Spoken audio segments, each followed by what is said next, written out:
Protesters are also here in downtown Nashville this evening. They just got to the Capitol, and that is where News Channel 5's Kelsey Gibbs is. Kelsey, they're able to get pretty close because there are no longer barriers there, right?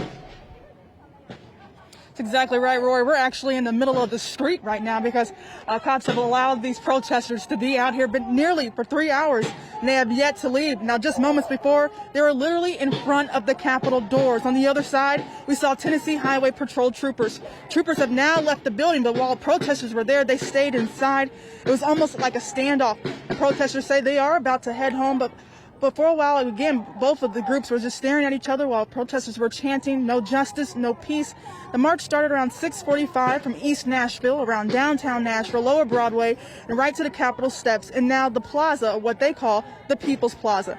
Now, the size of the crowd grew as the night went on, and these protesters are saying enough is enough. They're asking for a systematic change in the justice system.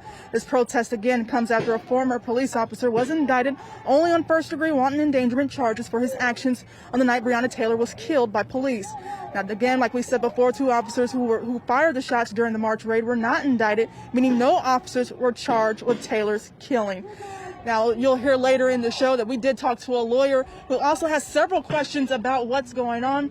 But for right now, the protest is starting to wind down, but they still are being very loud and they want their message to be heard to THP, the governor, and everyone else that are policymakers here in the state of Tennessee, as well as Nashville. But for now, reporting live in downtown Nashville, Kelsey Gibbs, News Channel 5.